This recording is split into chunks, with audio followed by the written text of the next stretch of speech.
Hola, ¿cómo están? Eh, bueno, mi nombre es Álvaro Eliuzzi, vengo desde Argentina eh, y vamos a ver, traje una presentación que relaciona lo que son las redes sociales, el periodismo y las oportunidades que tenemos hoy los periodistas a la hora de ejercer nuestra profesión en Internet. Vamos a empezar con un breve recorrido de lo que es la historia de la comunicación hasta llegar a la actualidad y después vamos a ver qué es lo que pasó con la irrupción de Internet. Bueno, estos son 200 años de historia de comunicación masiva. En el siglo XIX, si uno quería hacer llegar una noticia a su comunidad, a la máxima gente posible, lo que tenía que hacer era ir a la plaza pública y hacer básicamente esto, pararse lo más alto que pudiese y propalar la noticia que quería ser conocida entre la gente. En los primeros años del siglo XX empieza a tomar preeminencia lo que es el diario en papel, que hasta hoy tiene mucha vigencia, y también tomaba algo de la dinámica anterior. Esta es la imagen típica de un periodista en esos años, trabajando solo frente a su máquina de escribir, esperando que un editor le publique la noticia, y la forma de consumo hasta hoy de esta plataforma del diario en papel era así, adentro de tu casa con algún familiar, con algún hijo, con algún marido, mujer, pero siempre en un ámbito privado, consumiendo noticias en un ámbito privado. Luego aparece la radio, que también tiene similitudes con lo que es el medio impreso. Los primeros noticieros en radio fueron periodistas que leían periódicos en papel, y el consumo era bastante similar a lo que veíamos de los periódicos. Se fragmentaba también el consumo, la gente leía periódicos en su casa y mientras escuchaba la radio, pero también formaba parte del ámbito privado el consumo de esas noticias. A mediados del siglo XX aparece la televisión. En Argentina hace poquito se cumplieron 60 años de la primera transmisión de televisión. Y también, si vemos y estudiamos un poco la historia de la televisión, es muy similar a los otros medios que vimos recién. Los primeros periodistas que hacían noticieros en la televisión leía noticias de los periódicos frente a la cámara, y el consumo seguía siendo muy similar, quizá con un periódico, quizá también con la radio, y agregaban mirar las noticias en la televisión dentro de la casa.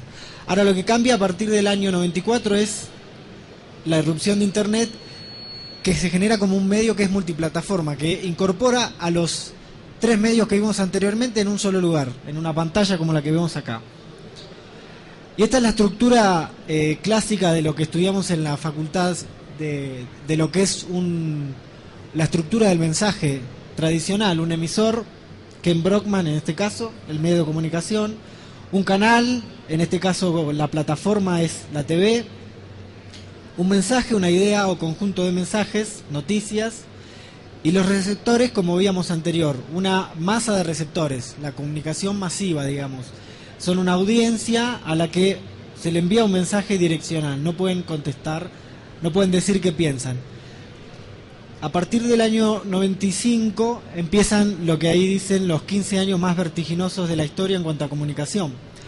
En el año 98 nace Google. Esta fue su primer homepage, donde uno entraba a buscar en ese tiempo pocas informaciones. En el año 2004, este señor que ven acá, que es Tim O'Reilly, un impulsor de movimiento de software libre y código abierto, acuña lo que es el término Web 2.0, que significaba en ese momento la evolución de Internet, todas estas herramientas que usamos como Facebook, como Twitter, como redes sociales obviamente, pero agregadores, sitios para subir nuestro contenido, sitios como YouTube, como Flickr o como el mismo Google Docs, empezaban a tomar preeminencia y generan el término prosumidor, que lo deben haber escuchado bastantes veces. esta figura del usuario que consume y produce al mismo tiempo. El de 2004 se empieza a hacer mucho más grande el fenómeno de los blogs. También en ese año, en febrero, se crea Facebook. Todos tienen Facebook acá, ¿no? Levante la mano quien no tiene Facebook. Nada. Una, dos personas. Esta era la primera homepage de Facebook que nos recibía en ese año, en el 2004. 2 años después se crea Twitter también. Esta era la primera captura de pantalla de lo que fue el sitio.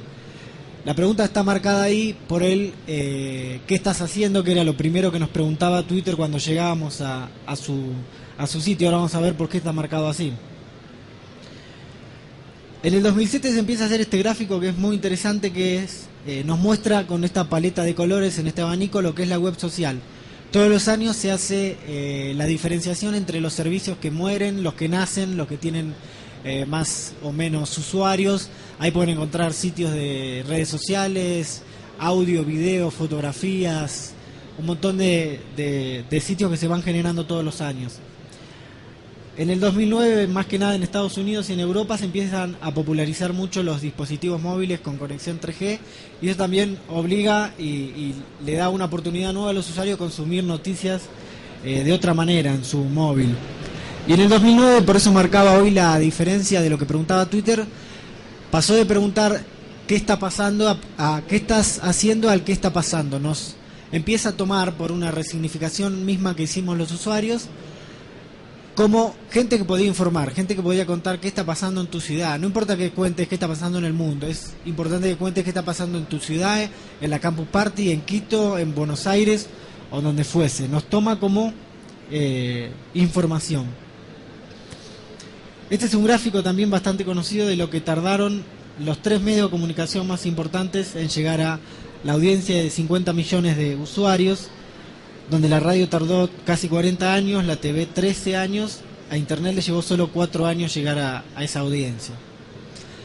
Ahora, ¿qué pasa hoy en el mundo cada un minuto? Es un ejemplo clásico de lo que podría notarse y lo que podría verse ante qué cantidad de información estamos hoy los periodistas expuestos. Bueno, se suben 36 horas de video, hay 200 usuarios nuevos de Twitter. ¿Todos tienen Twitter acá? De vuelta a la misma pregunta inversa. ¿Quién no tiene Twitter? Más. Bien, no tantos, pero... Hace un año en Argentina preguntabas eso y la pregunta era al revés. ¿Quién tenía? Y levantaba la mano 3, 4 personas. Se crean casi 500 nuevos usuarios de Facebook por día, 700 nuevos posts y 9.500 imágenes subidas a Flickr. Digamos, es importante entender la cantidad de información a la que hoy estamos expuestos para también entender lo difícil que es filtrarla y lo difícil que es luego poder combinarla, remixarla y hacer buena información con eso. Más si se trabaja en un medio de comunicación. Este también es un lindo ejemplo bastante usado, pero nos da la pauta de lo que son hoy las redes sociales. Si fueran países, por ejemplo, Facebook sería el tercer país del mundo con casi 800 millones de usuarios, y Twitter con 175 millones de usuarios estaría en el sexto lugar. Ahora, lo que pasaba hasta hace poco tiempo, hasta hace, diría, 10 años, era que entre la producción, la publicación y la audiencia, el periodista siempre tenía intermediarios. Siempre había un intermediario entre esos 3 pasos del periodismo. Estos intermediarios podían ser técnicos o conceptuales, podían ser editores, gente que nosotros íbamos con una nota de 5.000 caracteres y nos decía, no, hay que bajarla a 3.000 o hay que bajarla a 1.000 o a 2.000, o hay que hacer básicamente un tweet de esta noticia. Jefes de sección o también meros intermediarios técnicos, alguien que nos diese el audio en la radio, alguien que nos prendiese la cámara y que nos diese aire en la televisión. Hoy, como vimos el ejemplo de los Simpson, los medios, los periodistas y la audiencia están sentados en el mismo sillón. Tienen la capacidad, sobre todo basados en la tecnología y si uno se forma en ese sentido también, tienen la capacidad de poder informar, que eso era antes impensado. Encontrar un lugar donde publicar nuestras informaciones hace 10, 15 años para un periodista que era independiente o un estudiante de comunicación era sino lo más complicado que había. Esta es una frase de Julián Gallo, un periodista que es argentino, que tiene que ver con el sillón de Ken Brockman y de Homero. Él dice que los editores del mundo hoy son los usuarios, y los lugares donde se edita el mundo es en las redes sociales, donde nosotros publicamos lo que nos interesa y lo que creemos que le puede interesar a nuestros amigos, y se los contamos, le decimos qué es lo que vemos del mundo. Lo que tenemos que entender también los periodistas es que en muchos casos, sobre todo en medios de comunicación, pero también he visto gente que con sus blogs, y me incluyo, hemos tenido ese error, es de que pensar que los usuarios van a venir a nuestro blog y van a todos los días a cliquear nuestra dirección y van a entrar. El error está en pensar que la única puerta de entrada de nuestro contenido es nuestro sitio, nuestro blog, nuestro diario, nuestra revista digital, lo que sea. Hoy, como veíamos, los usuarios comparten esa información en las redes y esa es, en muchos casos, la principal puerta de entrada y de compartir contenido para ellos, y ahí no podemos dejar de estar. Los periodistas no pueden dejar de estar en esos lugares, porque quizá la frase es un poco exagerada, pero es muchas redes sociales, sobre todo Facebook, se ha convertido como una nueva forma de navegar los contenidos que hay en Internet. Digamos, Internet en sí es inabarcable, y una red como Facebook, que tiene 800 millones de usuarios, y nosotros vamos creando con nuestro grafo social, digamos, con nuestros amigos, vamos creando interconexiones, vamos sabiendo qué noticias les interesan, qué noticias comparten. Vamos a ver un ejemplo de un periódico que hizo una buena aplicación con eso. Es importante entender las características de las redes para poder trabajar ahí. Trajo una encuesta que se hizo hace alrededor de 2 meses en el New York Times, que básicamente preguntaba por qué se comparte. La encuesta se hizo con 2.500 usuarios, no lectores del New York Times, digamos, no eran asiduos lectores del New York Times, había una muestra bastante grande. Y la encuesta dio 5 características. La primera era: la gente comparte por altruismo. Digamos, compartimos para llevar contenido valioso y entretenido a los otros. Algo de lo que decíamos hoy. Compartir contenido, pensar, bueno, a mi hermana, a mi amiga, a mi compañero de universidad le puede interesar esto. Voy, se lo pego en el muro, o lo etiqueto, o le hago un copia en Twitter y le muestro algo que le puede interesar. La segunda opción también era interesante. Hablaba de la autodefinición. También compartir, porque eso nos define. El tipo de noticia que compartimos define el tipo de noticia que consumimos y genera también una empatía con nuestros contactos. El tercer ejemplo también viene en ese sentido, la empatía. Compartir para fortalecer los lazos con nuestros contactos, digamos. Que ellos sepan que nosotros les damos buena información. Eso es muy importante para el periodismo. Digamos, traducido a palabras periodísticas, generar confianza, generar lazos con el lector, sabiendo que nosotros los podemos informar de la manera que ellos esperan. La cuarta característica era por conexión, para obtener crédito y retroalimentación de nuestra red de contactos, algo también importantísimo para el periodismo, que le da sobre todo el prestigio que muchas veces falta en grandes medios. Y en último lugar, evangelismo, que es una palabra que no me gusta mucho, pero en este caso no hay como una traducción muy literal. Compartimos para difundir ideas, causas y organizaciones en las que creemos, digamos, para mostrar a los otros que hay buenas cosas que queremos que conozcan. Como les decía, traje 2 ejemplos que en ese sentido, hay algunos anteriores, también los vamos a nombrar, pero son 2 ejemplos de grandes medios que han hecho cosas interesantes con relación a las redes sociales. El primer caso es una iniciativa del diario The Guardian de Inglaterra, que creó una especie de sección en su periódico que se llama Open News. Se lanzó la semana pasada, en donde lo que hacen muy inteligentemente es abrir la redacción. Ellos escribieron una nota que empezaba con este párrafo. Se preguntaba: a menudo se reportan historias de lo que está pasando, pero ¿alguna vez te preguntaste en qué noticias estamos trabajando y cuáles están a punto de publicarse? Es una pregunta que podríamos hacernos desde el lado de los usuarios. Muchas veces, en lo general, no sabemos qué pasa dentro de una redacción. Hay un dicho en Argentina, por lo menos bastante famoso, que es: nunca preguntes cómo se hace una noticia ni cómo se fabrican las salchichas. Nunca lo preguntes. En este caso, The Guardian se animó y empezó a publicar a través de sus lectores y sus editores en Twitter qué noticias estaban empezando a intentar cubrir ni siquiera como una noticia, ¿no? Que son pistas que están siguiendo y que son potencialmente noticiables. Se dividieron en tres grandes características que son por noticias nacionales, internacionales y economía. Entonces todas las mañanas hacen un Google Docs embebido en su sitio y lo van publicando y le van informando a la gente qué es lo que pueden llegar a publicar. Es un caso para seguir interesante. Si ponen en Twitter el hashtag Open News, le va a salir todos los periodistas del New York, del The Guardian, que ellos están siguiendo esas noticias. El segundo caso interesante, que también lo pueden seguir porque va a estar gratuito, estuvo gratuito el primer mes, como usuarios lo podemos usar, es una aplicación que hizo el Wall Street Journal de Estados Unidos en Facebook, que ahí vemos lo que es la captura de lo que sería el homepage en Facebook. Lo que hizo el Wall Street Journal fue hacer una aplicación para que nosotros podamos leer su periódico adentro de Facebook, sin necesidad de salir de nuestra red social. La jerarquización informativa, esto es lo interesante de la aplicación, la jerarquización informativa en esa aplicación la hace lo que llamamos tu grafo social, tus amigos, con las noticias más enviadas y más compartidas que tus amigos vean de esa aplicación, son las que van a ir jerarquizando esas noticias cuando nosotros entremos a la aplicación. Y así nos van a organizar las informaciones según lo que nuestros amigos hayan decidido, entre comillas, digamos. Ellos son ahora los editores de esta aplicación. Y la segunda característica interesante, que era, nos preguntaríamos cómo monetizaron esta aplicación. Bueno, los anuncios dentro de la aplicación pertenecen al periódico y las barras laterales, lo que serían de la red social, pertenecen a Facebook.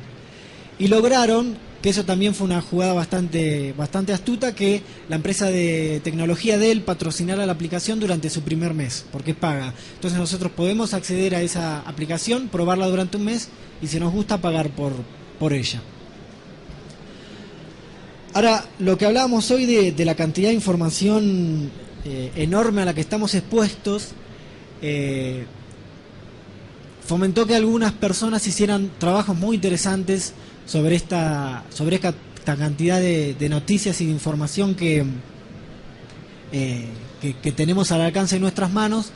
Una de las realizaciones más interesantes fue un documental que se llama Todo es un Remix, Everything is a Remix, de Kirby Ferguson, en donde él explica, sobre todo cuando pensamos en que hay que innovar y hay que hacer proyectos innovadores relacionados al periodismo, con la tecnología o con un montón de otras disciplinas. Él explica en el documental algo que es interesante, que es que nadie nace sabiendo y nadie puede hacer algo original de cero, donde todo es una mezcla de lo que vimos y de lo que vamos a ver, y que todo es una copia. Digamos, copiar es la manera que tenemos de aprender. Yo traje un fragmento editado para que vean la esencia del documental. Si pueden, véanlo, que está en YouTube. Son 4 fragmentos de 7 minutos. Vamos a ver lo que es uno de los fragmentos. The act of creation is surrounded by a fog of myths. Myths that creativity comes via inspiration, that original creations break the mold, that they're the products of geniuses, and appear as quickly as electricity can heat a filament. But creativity isn't magic. It happens by applying ordinary tools of thought to existing materials. And the soil from which we grow our creations is something we scorn and misunderstand, even though it gives us so much. And that's copying. Put simply, copying is how we learn. We can't introduce anything new until we're fluent in the language of our domain. And we do that through emulation. For instance, all artists spend their formative years producing derivative work. Bob Dylan's first album contained 11 cover songs. Richard Pryor began his stand-up career doing a not very good imitation of Bill Cosby. And Hunter S. Thompson retyped The Great Gatsby just to get the feel of writing a great novel. Nobody starts out original. We need copying to build a foundation of knowledge and understanding. And after that, things can get interesting.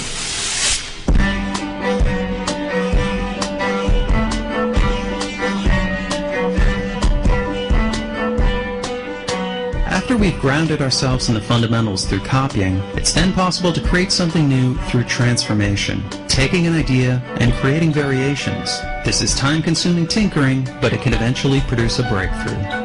James Watt created a major improvement to the steam engine because he was assigned to repair a Thomas Newcomen steam engine. He then spent 12 years developing his version. Christopher Latham Scholes modeled his typewriter keyboard on a piano. This design slowly evolved over 5 years into the QWERTY layout we still use today. And Thomas Edison didn't invent the light bulb. His first patent was improvement in electric lamps, but he did produce the first commercially viable one after trying 6,000 different materials for the filament. These are all major advances, but they're not original ideas so much as tipping points in a continuous line of invention by many different people. But the most dramatic results can happen when ideas are combined. By connecting ideas together, creative leaps can be made, producing some of history's biggest breakthroughs. Johann Gutenberg's printing press was invented around 1440, but almost all its components had been around for centuries.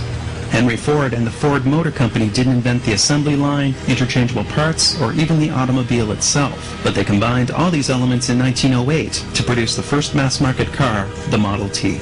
And the Internet slowly grew over several decades as networks and protocols merged. It finally hit critical mass in 1991 when Tim Berners-Lee added the World Wide Web. These are the basic elements of creativity: copy, transform, and combine. And the perfect illustration of all these at work is the story of the devices we're using right now.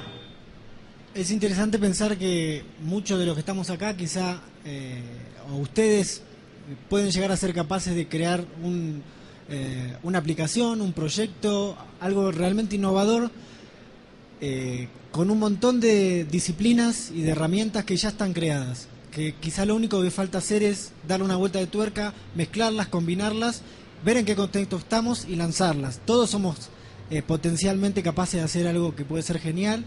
El tema es saber entender en qué contexto estamos y saber remixar todos esos conocimientos que podemos ir adquiriendo. En relación al periodismo, nos podríamos preguntar cuál es la clave para estos tiempos. Yo creo que en muchos casos, sobre todo para los jóvenes que están estudiando en la carrera, en las facultades, o los periodistas independientes, muchas veces se habla de modelo de negocio y poca gente habla de modelo de prestigio. Yo creo que hay que hacer ese paso, y lo que hablamos hoy de la posibilidad de publicar información y de hacer y de construir una reputación en Internet nos da la posibilidad, sobre todo a los periodistas, de tener nuestro nombre como una marca, poder saber que nos están leyendo, que nos están siguiendo, que nos están consumiendo nuestras informaciones, y que eso nos da un prestigio frente a otros periodistas que quizás no usen la web, o a otros periodistas que quizás trabajen en medios y no tienen la oportunidad de firmar sus notas como pasa por lo general. Y ante esto nos podríamos preguntar cuál es el paradigma del periodista 2.0. Este es un dibujo bastante conocido del periodista cibernético, que no creo que sea el camino. Este tampoco, es más de los años 80, con algunas cosas que ya pasaron de moda. Por lo general yo digo que para mí el paradigma del periodista 2.0, del periodista multiplataforma, es Rodolfo Walsh. ¿Conocen a Rodolfo Walsh? Periodista argentino, perseguido por la dictadura militar argentino y asesinado. Rodolfo Walsh creó en el año 57 un libro que llamó Operación Masacre, que fue la primera obra de non-fiction de periodismo de investigación en Argentina. Para que se den una idea, lo hizo 10 años antes que Truman Capote con A Sangre Fría en Estados Unidos. Acá está la tapa de lo que fue el libro. Él en ese libro investigaba un fusilamiento clandestino de una cantidad de civiles en Argentina, en un basural en la ciudad de José León Suárez. Lo importante de esta obra de Walsh, después lo pueden googlear, pueden encontrar algunas citas y algunas obras de él más cortas, es que en ese año se animó a hacer algo novedoso. Que eso, de eso hablo cuando hablo de multiplataforma, de un libro escrito con una contundencia tan grande y con una innovación tan grande, que yo por lo general digo que Operación Masacre no se lee, se ve, pues está tan bien escrito que uno ve las secuencias, ve los diálogos, ve los rostros de los fusilados en la noche de José León Suárez, y creo que ese es el camino para hacer una obra multiplataforma. No estar lleno de computadoras, ni de cámaras, ni de tecnología. Empieza por uno la posibilidad de generar este tipo de obras. Como digo, Walsh lo hizo en el año 57, nosotros lo podríamos hacer tranquilamente en el 2011. Relacionando con Walsh, hoy tenemos muchas mayores ventajas a las que tenía Walsh, por ejemplo, a mitad del siglo XX. Como hablábamos hoy, tenemos un ecosistema digital, podemos crear un ecosistema digital que rodee un proyecto independiente. Digamos, pongamos que no trabajamos en ningún medio, que somos independientes, podemos tener un ecosistema digital que rodee nuestro próximo proyecto.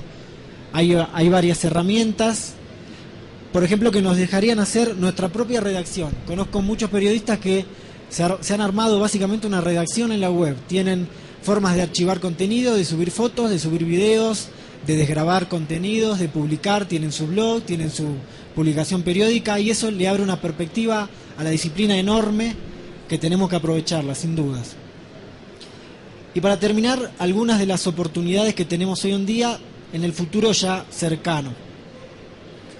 Mucho de lo que se va a hablar en esta Campus Party seguramente, las redes sociales, que son lugares imprescindibles para que los periodistas estén. Hay un montón de noticias que se generan ahí, hay un montón de usuarios persiguiendo otro tipo de intereses que quizá un medio tradicional no vea, y nosotros los podemos captar. Y también son lugares divertidos para hacer cosas nuevas, para innovar. El otro tip es algo que el periodismo se desacostumbró a hacer mucho. Nos hemos parado en un pedestal durante mucho tiempo y hemos pensado que lo único que quería la audiencia era lo que le publicaba el medio. Y realmente no es así. Con las redes sociales nos damos cuenta de que la gente le gusta tener voz, le gusta tener voto y le gusta comentar lo que quieren leer. Importantísimo hoy en día también escuchar a los lectores, y hay muchas más herramientas mejorables para hacerlo. Algo de lo que hablábamos con Walsh, el tema de la narrativa multimedial. Muchos hablan de periodista orquesta, pero a mí me gusta hablar más de mentes sinfónicas, de gente que puede pararse un paso anterior, de poner elementos en la mochila y decir, bueno, ¿qué me sirve para hacer esta nota? Quizá con algo así soluciono el llevar 3, 4 cámaras, 2 fotógrafos, un camarógrafo, digamos, saber qué nos puede servir ante cada producción que hagamos. Esto parece básico, pero ni en algunos medios de comunicación todavía lo respetan. El enlace es la moneda con la que se paga en Internet, digamos. Para el periodismo sería la cita, la fuente básico. Yo siempre lo pongo porque me sigue sorprendiendo que mucha gente, y muchos medios y muchos periodistas no lo hagan. Esto es algo que los periodistas tendrán que ver de muchos blogs también, que se han tomado la ética del enlace mucho más seriamente que los medios de comunicación. Después, usar las herramientas digitales, bueno, con una perspectiva periodística, hay un montón de herramientas, pero que quizá dándole una vuelta de tuerca nos pueden servir para nuestro próximo proyecto periodístico. Abrir un blog, muchos dicen que los blogs pasaron de moda, que se murieron. Yo veo que hay cada vez más blogs y se usan, y son lugares geniales para que los periodistas publiquen contenido. La formación también es importantísimo. Pensar que cuando terminamos la facultad o nuestra carrera no es un punto y aparte, es un punto y seguido para poder empezar a estudiar lo que realmente nos gusta. Todos insultamos contra materias en la facultad que no nos gusta o que nos aburren. Es bueno terminarlo para poder empezar a estudiar cosas que nos gustan. Y ya terminando, este es un concepto que me gusta bastante porque realmente me cansé de ver ideas que quizá eran buenísimas, amigos o colegas que se les ocurrían, pero ¿qué pasaba? No germinaba la idea, digamos.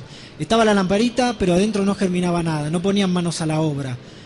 La mitad de la idea, la mitad de un proyecto es poner en práctica esa idea. Si uno tiene una idea y no la pone en práctica, generalmente se muere.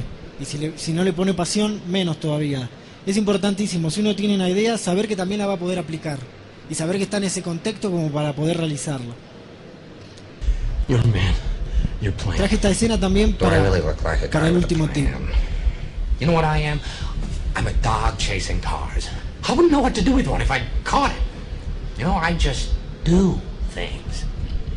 The mob has plans. The cops have plans. Gordon's got plans. You know, they're schemers. Schemers trying to control their little worlds. I'm not a schemer. ¿Recuerdan esa escena de la última Batman?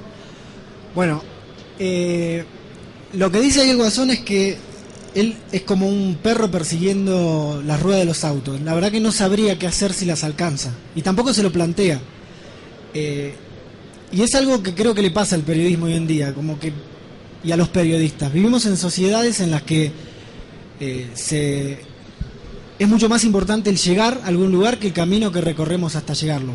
Es mucho más importante llegar a trabajar en un diario, llegar a fundar una empresa, llegar a trabajar con alguien, llegar a terminar eso, pero realmente no se valora todo el trayecto que recorremos hasta llegar a eso, que es realmente lo que nos hace crecer.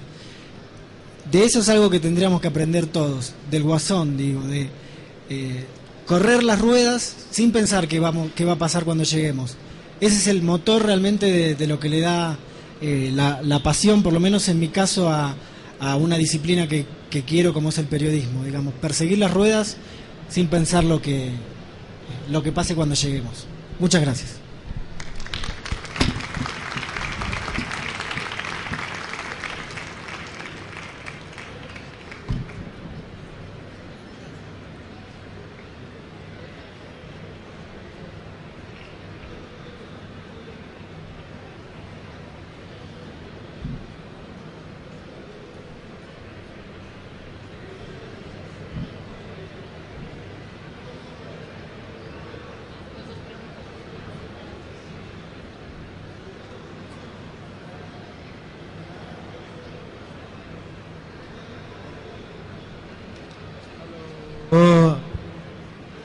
¿Alguien tiene preguntas? Sí, tenemos 10 minutos para preguntas, ¿ya?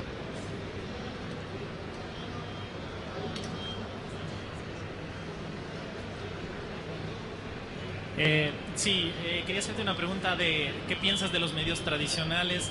La última vez que yo tuve la oportunidad de chequear los ingresos por estas nuevas plataformas para los medios digitales rondaban menos del 20% de su facturación actual. Bajo ese esquema, todos estos sistemas nuevos digitales. Bueno, por lo general son lugares donde los medios no se sienten cómodos porque están repletos de usuarios. El desafío está para los medios tradicionales en monetizar ese trabajo que hacen en las redes sociales. Por ahora hay algunos ejemplos, como vimos el de Wall Street Journal, pero bueno, hablábamos hoy, en la próxima charla lo van a ver más en detalle, imagino, pero que muchos medios no están perdiendo lectores, ni siquiera están perdiendo ventas, pero sí se están perdiendo de pisar fuerte en el lugar que es el futuro para el consumo de noticias, para la producción de noticias, que son las redes sociales. Quizá hoy el impacto no se ve tanto, pero sí se va a ver en algunos años o en una década por lo menos. La importancia de el medio que pisa primero en las redes sociales. Hay ejemplos alrededor del mundo, no tan lejanos tampoco, pero es interesante ver lo que están haciendo y lo que están desarrollando en ese sentido. Hola. Buenas tardes. Álvaro, anoche tuve la oportunidad de conversar con un periodista que tiene un juicio de $5 millones y su otro compañero también tiene $5 millones con una investigación que hicieron en un diario local. El punto es que él contaba de su experticia y decía que si bien es cierto, claro, ellos tuvieron que hacer un proceso de investigación que les tomó como 3 años para darse cuenta qué contratos habían vinculados a cierto funcionario público que ahora está en un alto estrado, del cual no quiero mencionar el nombre, pero el punto es ese. Ellos nos decían, él decía en la conferencia anoche que en el camino que fue recorriendo tuvo que volverse experto en contratación pública. Y claro, la investigación, el periodismo de investigación toma mucho tiempo. Y a veces a los periodistas nos toma tiempo aprender las cosas. Y además, o sea, se dice que el periodista es un océano de conocimiento con un poco de profundidad. Pero a veces nos toca ser mucho más profundos para poder analizar las cosas a profundidad. Ahora, eso es lo que es un periodista digital o un periodista convencional también. Pero, ¿qué pasa con...? Bueno, una cosa es escuchar lo que te dicen los lectores o los videntes, los televidentes o los oyentes, o sea, qué plataforma utilices. Pero ellos te pueden dar ciertos indicios. Pero de todas maneras, nos toca afrontar a los periodistas, a las autoridades. Y esa es una realidad que no va a cambiar y van a seguir haciendo juicios y por ahí va la cosa. La nueva ley de comunicación acá en Ecuador, por ejemplo, dice que van a haber concesiones de 15 hasta máximo 30 años. Y claro, eso en el mundo digital no sé para dónde vaya la nueva ley de comunicación, acá no se aprueba, pero de alguna forma se echó un rumor y dijeron después no vamos a ir contra Internet, por ejemplo. Pero es una plataforma maravillosa a la cual tarde o temprano vamos a tener que ir. Sin embargo, se sigue legislando en torno a los medios tradicionales. ¿Qué opinas? No, sobre esto último, más que nada, porque en Argentina también pasa algo similar, alrededor del mundo pasa algo similar con respecto a la legislación en Internet, en muchos casos, que es bastante complejo el tema. Yo no soy un experto en ese sentido, pero al ser algo complicado, también es una puerta que se abre para el periodismo, porque es importante. No sé en qué medios trabajaban los periodistas que me dijiste. En un periódico. Porque lo que posibilita Internet también es la forma de innovar y presentar trabajos de periodismo digital y de periodismo de investigación, relacionando otras fuentes y otras formas de presentar la información, que también es bastante interesante y que quizá un medio tradicional en algún sentido no se anima a publicarlo por miedo a una denuncia o por mismos intereses que tenga el medio, y que hoy en Internet ese periodista que antes no tenía lugar para publicarlo, algo que le pasó a Rodolfo Walsh, que está citado en la charla, a él le pasó eso. Fue por todas las redacciones y nadie le quería publicar esa investigación porque tenía un compromiso político muy grande. Hoy Rodolfo Walsh se podría haber abierto un blog y publicado toda esa investigación, digamos, no tener que estar redacción por redacción tocando las puertas preguntando a quién le publicaba su libro. Esa es una ventaja que hoy tenemos.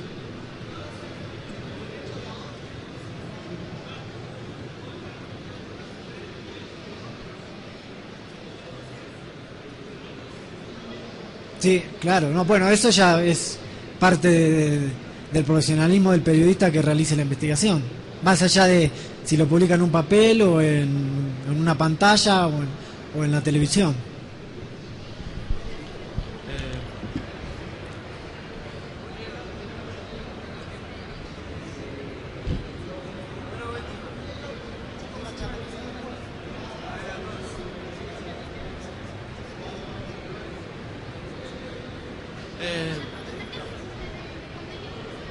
Disculpa, buenas tardes. Una pregunta.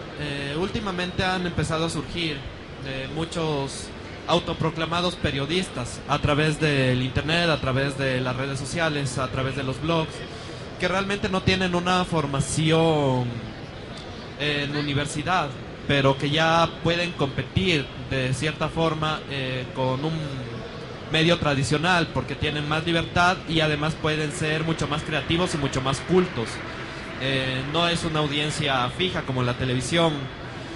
¿Qué opinas con respecto a estos nuevos periodistas, entre comillas, que se toman la labor de la misma forma que se hacía en tiempos antiguos, de que la persona que quisiese comunicar, comunicaba, y los demás que querían escuchar, escuchaban? Me parece que es buenísimo, que es una apertura de contenidos que también nos hace pensar cómo está nuestra disciplina, cómo está el periodismo en ese sentido. Es importante saber que hay un montón de gente que está empujando, que está haciendo cosas creativas, aunque no sean periodistas, digo, es interesante tenerlo en cuenta, y sobre todo no relacionarlo al término periodismo ciudadano, que es otra cosa con lo que yo quizá no estoy tanto de acuerdo. Pero sí hay gente que está haciendo un montón de cosas creativas y está comunicando de otra manera. Y que eso no es un ámbito exclusivo del periodismo, puede pasar y ha pasado siempre. Lo que pasa que hoy esa gente que antes no tenía un lugar donde mostrar lo que hacía, hoy lo tiene y lo puede publicar. Última pregunta. Tocando un poco el tema de ese periodismo ciudadano, se puede decir, digamos que con Twitter hoy en día virtualmente cualquier persona puede ser un periodista. Digamos que estás justamente en el lugar de los hechos y tú estás actualizando a la gente de lo que está sucediendo. Bueno, independiente si es que tienes la formación o no tienes la información, pero estás informando a la persona, informal o formalmente, dado eso, plasmando eso, ya digamos en la web, ya para un diario, para un periódico que tiene su portal web, si tuvieras en un mundo ideal la oportunidad de redefinir cómo los usuarios consumen esas noticias en la página web de un periódico, se puede decir, ¿cuál sería tu visión? No entiendo, el periódico redefiniendo al usuario, a la web, en relación pensando en cómo lo consume el usuario. Bueno, ahí es empezar a, en primer lugar, tomar con importancia los comentarios que dejen los usuarios. Sobre todo teniendo en cuenta aspectos de usabilidad, que ahora van a ver seguro en la charla que viene, van a ver bastante en ese sentido, en arquitectura de la información, en quizás formatos más cómodos. Lo vimos en alguna época que muchos de ellos cambiaron la jerarquización informativa tradicional por una estética más de blog, cuando estuvieron de moda los blogs, y eso era exclusivamente porque la gente se había acostumbrado y se había puesto de moda, entre comillas, una lectura quizá mucho más ágil, con un escroleo más rápido y con la última noticia arriba de todo del sitio, que hace algunos años para algunos editores era una locura, esto de la inmediatez que se fue generando en Internet. ¿Estarías de acuerdo con que la forma de visualizar las noticias en la web sería como una especie de timeline? Bueno, yo no sé si a cargo de un periódico haría eso, pero el caso de Twitter o el caso de Facebook nos muestran que hay otras plataformas que tienen éxito haciendo eso y que la inmediatez es importante en la web. Lo que no tenemos que confundirnos es que esa inmediatez nos pase por arriba de nuestro trabajo. El usuario de Twitter que está en Campus Party y ve que alguien se cae y le saca una foto y la publica en Twitter, es alguien que puede estar informando, pero que no necesariamente está haciendo el trabajo del periodista. El trabajo del periodista es otro, es quizá recoger esa información, aunque no la haya sacado la foto, pero explicar por qué se cayó, cómo se tropezó, qué le pasó, dónde pasó, cómo se llama, dónde vive, el contextualizar esa información que el usuario, digamos, bien intencionado, que quería informar de Twitter, simplemente apretó un botón y subió a la web un hecho noticiable. Después el trabajo del periodista viene luego, digamos. Pero es importante diferenciar las dos cosas. Álvaro. Sí. Sí, acá. Yo tengo una inquietud, Álvaro, aprovechando tu vasta conocimiento sobre los viajes que has hecho para conocer las redacciones, cómo funciona la integración de redacciones de varios periódicos. Siempre te estuve siguiendo desde que empezaste ese ciclo con periódicos de España, de América Latina, y creo que ya después de toda esa investigación que hiciste, el documental incluso, ahora que ya las cosas se han enfriado un poco y que ya ha ido aterrizando el tema, ¿qué impresión te queda hoy de cómo deben organizarse las redacciones casa adentro, la integración entre el digital y el impreso? ¿Hasta qué punto el papel debe influir en el digital en el impreso? Estamos hablando de que hoy se necesitan más periodistas anfibios que sepan del uno y sepan del otro, que es como se está organizando el Huffington Post. ¿Cuál es tu visión habiendo visitado todas esas redacciones? Bueno, a hoy en día hay dos aspectos importantes. Que quizá no ha cambiado mucho el trabajo de estas redacciones en los últimos 2-3 años, salvo por la irrupción impresionante de las redes sociales, sobre todo en Argentina y en España, de las que vi. Es impresionante como muchos periódicos fueron detrás de esos usuarios a las redes sociales. Y el otro caso, que es también que cruza todos esos periódicos, es que en algún momento se preguntaron todos si tenían que integrar las redacciones.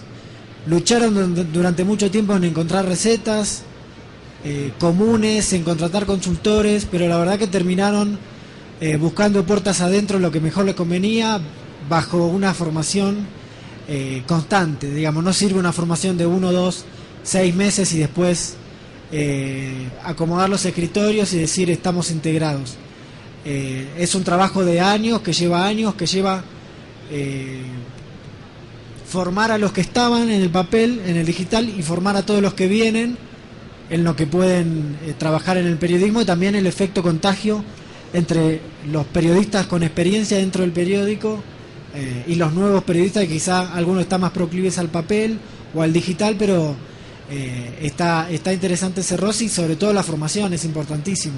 Digamos, no se pueden tener periodistas digitales de la nada. Si queremos tener periodistas digitales hay que formarlos y hay que enseñarles las posibilidades que tiene el medio, sobre todo, y la plataforma. Bueno, un aplauso para Álvaro. Sí, muchas gracias. Lamentablemente ya no tenemos más tiempo para más preguntas. Qué bueno verles tan interesados, muertos de hambre de aprender. Y gracias, Álvaro, porque nos lo compartió hasta el Facebook y todo, y ahí se lo pueden contactar seguramente. Y ahora en 5 minutos vamos a tener a Juan Carlos Camus, que nos habla sobre la construcción de una experiencia de usuario. Así que, bueno,